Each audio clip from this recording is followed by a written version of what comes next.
Nani everyone, Zabora here. I seem to be having a little bit of trouble making this video. I either wind up yelling or rambling. So this is a video response to Blue Sage, and he put out a 3-part series, video series on basically, like, hexing the Fae and cursing the moon and stuff, but it was a little bit more than that. It was a call to people who are new to not teach. And I'm fully on board with this. If you don't know what you're doing, if you don't have enough information, you should not teach. And the example that he gave was a young woman who picked up DJ Conway's book on dragon magic and had not finished the book yet, had not finished the course, and thought she was qualified enough to teach others this course. No. That I fully agree with him on that. It's not okay. Excuse me.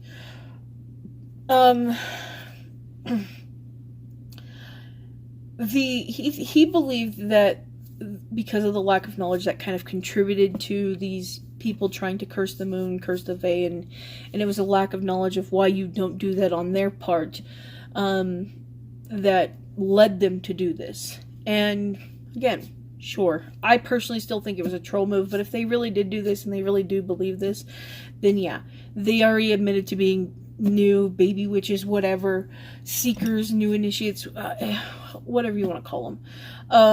They already admitted to being new to the concept of magic, and they're already trying to pull off these things.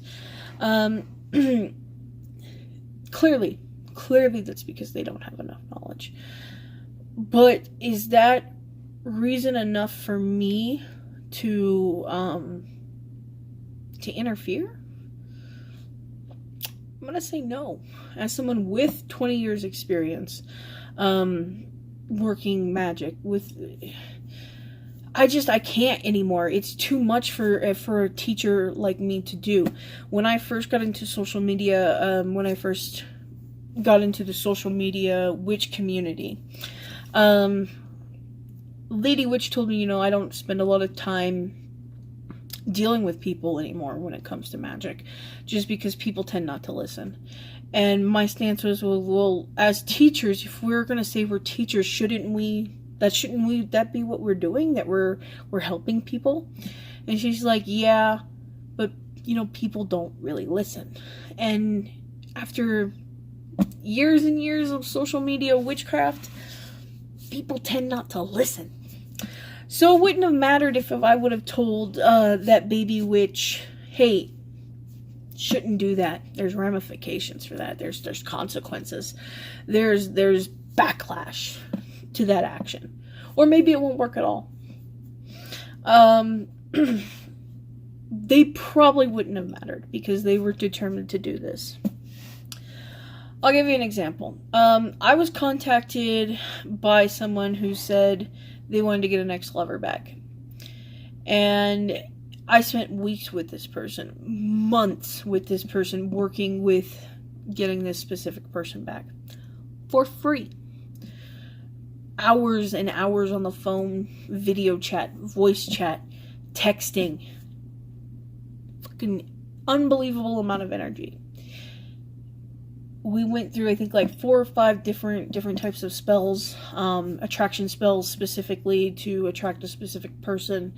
I worked some magic on her behalf, all at my expense for free. And in several spots, she told me, I'm not going to do that. I don't think that's going to work. I don't understand this. And I was like, well, maybe this is my fault. Maybe we're moving too fast. And this is, my video series, which is why I do this. This explains this. So maybe we need to go back to the beginning. But I don't have time to take on a student. So you can watch my video series and you can do this on your own. That's why I try to explain everything through the video series. Zavor, I'm not going to do that. Then why in the fuck are we talking? Yeah, I'm not going to rant, not going to scream. People don't listen. So, me as a teacher, I have no interest in taking that kind of attitude seriously. I have no interest in taking that person seriously. And I just had this happen yesterday, and this is kind of why I was upset. It was just a trivial thing that I happened to have noticed that was a little, like, I'm not your Google machine. If you're going to sit there and ask me, are there any good dating sites, pagan dating sites? By the time you type that on Facebook to ask me, you could have typed it into Google. And I know that sounds kind of harsh. I don't want people to think that they can't come to me and ask questions, because if I think it's worth my time, I'll answer it. And that's ultimately what it is. It's my decision to write back, right? To take time out of my day to explain stuff. I'm just telling you why I don't really do it anymore. Certain people I don't mind. If it's an Egyptian question, I don't really mind. But if you send me this and ask me if this proves Nephilim are real, not gonna fucking answer. Because it takes 3 seconds. 3 seconds to type into Google. Giant skeleton discovered. Search. And you know what pops up within the first page? Something about Taiwan. So if you type in Taiwan giant skeleton and look under images, again, 3 seconds, that image pops up. In fact, another image pops up with the caption of it being about a rally, some kind of race or something, and then the skeletons being made of plastic and part of the decor. Not your Google machine. I'm not. Lady Witch told me a story about somebody asking about puppets in a spell, and her taking the time to actually explain all this and what you do with the puppet and stuff. And then they go, well, what about the jar? And she said, what jar? And they says, well, isn't this hoodoo? Aren't all hoodoo spells jar spells? This is why I have a YouTube channel. You could probably learn the answer from watching one of my YouTube channels. Or from watching one of my YouTube videos. But again, ultimately it's my choice if I want to answer that question. I just don't think that I should be obligated to answer that question. Especially if it's something so easily looked at like that.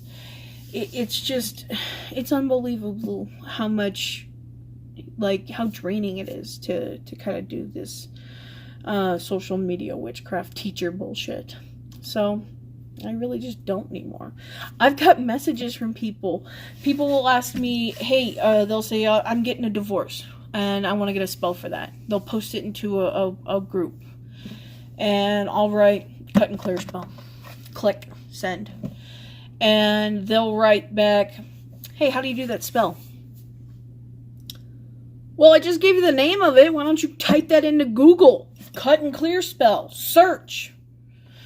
I don't mind questions like, hey, this spell tells me I've got to use lemon, but I have limes. Will that work? Because that actually shows that you've put effort into the search already. You know what it entails, what the ingredients are, and what the process is. You're asking about a substitution. I have no problem answering those kinds of questions. And again, I won't if I don't think I should. I